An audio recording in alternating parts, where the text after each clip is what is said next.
Welcome, wisdom seekers. Today we're going to begin by bringing in our imaginations. So I want you to picture a big pot of soup bubbling away on the stovetop. This is human design soup. And we've already got a beautiful flavor-filled base. And now we're going to drop in all of the extra little bits. So we're going to drop in some astrology, maybe including some planets in the ecliptic, and the I Ching with all 64 hexagrams and those lines. What about some chakras and Kabbalah with the tree of life? And throw in the neutrinos, bit of DNA, and sprinkle in a few other things as well. Then have a taste. Ooh, yum. But you know what? It's the base that makes it so delicious. So what's actually in that base? Today I'm going to talk about one of those like secret herbs and spices that are actually the basis of human design. So human design is not just about mixing together all those different things I mentioned, all those different elements together. There are some key beliefs that are like the soup base that flavor everything.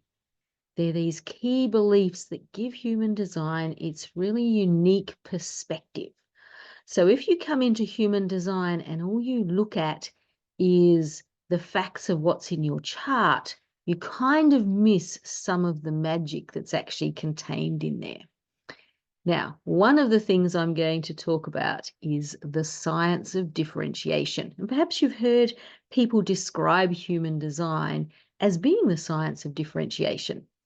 I wouldn't say it's just the science of differentiation, but it is certainly a really key part. Now, that doesn't sound particularly exciting, but the fact is it actually is, because it is bringing us an entirely different way of viewing the world, a way that can actually essentially revolutionize the way that we educate, the way that we do jobs, the way that we live our lives. You know, it's massively revolutionary if we actually dig into it. Probably won't have time to go too deep today, but to understand what it's all about, first I'm going to take us out and we're going to look at what it is not. So in other words, what do we have at the moment? Now, my background is in teaching children. I have spent many, many years teaching kids between the ages of 5 and 15. And one of the things that you know when you do that is that every single child that sits in your classroom is uniquely different. Ooh, that sounds like the science of differentiation, doesn't it? Sounds pretty exciting. But unfortunately, our Western education system is still stuck back in a very antiquated view of the world. And this antiquated view of the world is also supported by the structures that we have in place outside of the education system. All right, so the skeleton of the education system we have now is built on the ideology of training children to become adults who will happily go off and work in factories, and that is their life. So essentially, no matter how many times we try and update the education system, that is still the underlying perspective. It's kind of like the school system soup. The base is about that purpose, and we've not moved beyond that. So why does that actually matter? Let me tell you, our education system is essentially concerned with making us much more alike than different. It's about how we homogenize rather than how we allow to be who we're truly meant to be. And that's even now, even with the talk of having individual education plans and differentiated curriculum and all of those kinds of things, at its heart, there is still this focus on labels, I would say. So I would say the Western world is fixated on labels. And those labels really start at school. And I've seen over my years of teaching how the labels have actually increased and increased and increased. We've got ADHD, we've got ASD, we've got ODD, we've got autism, we've got neurodivergent, we've got dyslexia, we've got so many different things. And this sounds good. Isn't this a way that we're differentiating kids?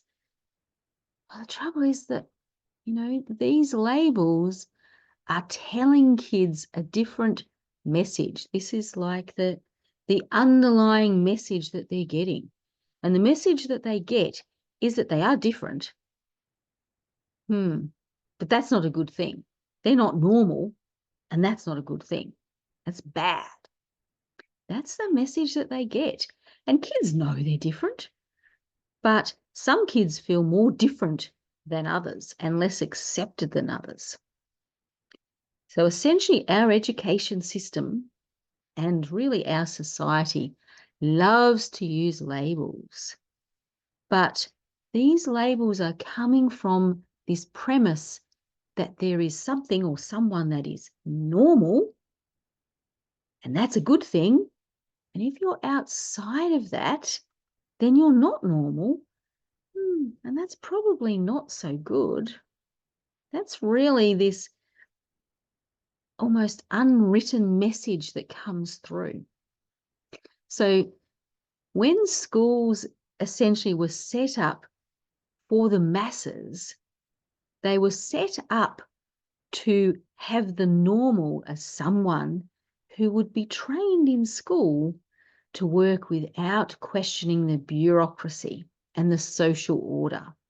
They would go off and go to school so that they could be trained in how to then become a factory worker, happy to work for 12 hours or whatever it was in the early days, perhaps even longer than that, and then come home, have a sleep, and then get up and the next morning do it all over again. And that's your life. Does that really sound like differentiation? Does that really sound like a positive way for people to live? I mean, we've come a long way since then, haven't we? But there's still that kind of message that lingers. So what's the human design perspective? Coming at it from this whole idea of the science of differentiation. So human design is saying that every person is born to be a unique individual. And that's correct. There's no wrongness there. And the start of this uniqueness comes from the design that your soul chose. And this is shown through your human design chart. Well, that's your natal chart. There's a whole lot more things that are going on as well. But that's a starting point. And it is absolutely possible for someone to have an identical natal human design chart to someone else. And that's not going to get in the way of that person still living out their life as their own unique individual. They're not going to be the same as the person. Across my years of teaching, I've taught twins who were born very close together. And my assumption is that they probably had an identical or near identical human design chart. And they're not the same. Twins may look the same, but everything else, they're their own unique individual. And this is true even more so than people who are not twins. A chart is just showing you a starting point. How are you living out that design? That's the other part of it. Nobody lives out their design in exactly the same way. And that's exactly the way it's meant to be as well. So human design tells us that there is no normal and that there's not meant to be. As a human race, our lives would actually be so much more successful if we were taught how to live our designs. In other words, to live in harmony with who we've chosen to be.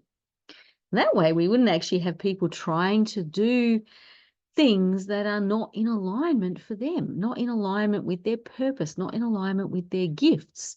They leave that to the people that were designed to do that.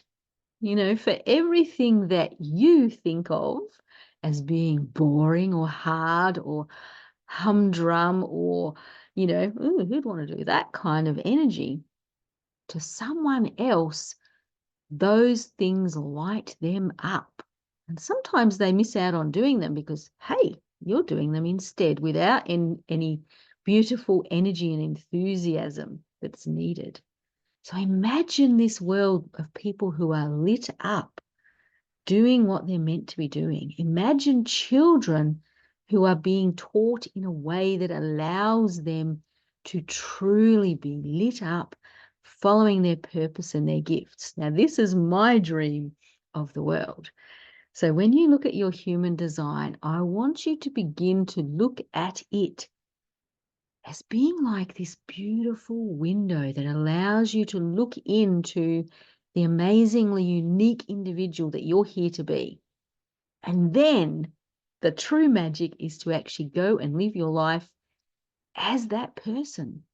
How can you be that person in a real sense? And then I also want you to consider, if you've got kids, how can you make sure that your kids are actually allowed to be their own unique selves as well?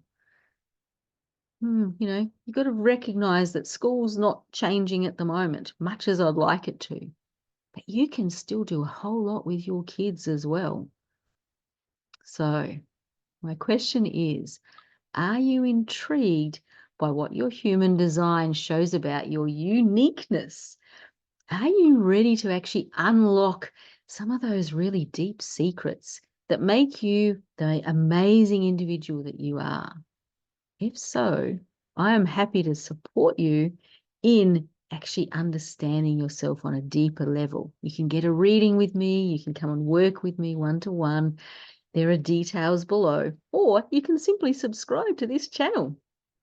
It's your time to discover your own uniqueness and your own unique powers.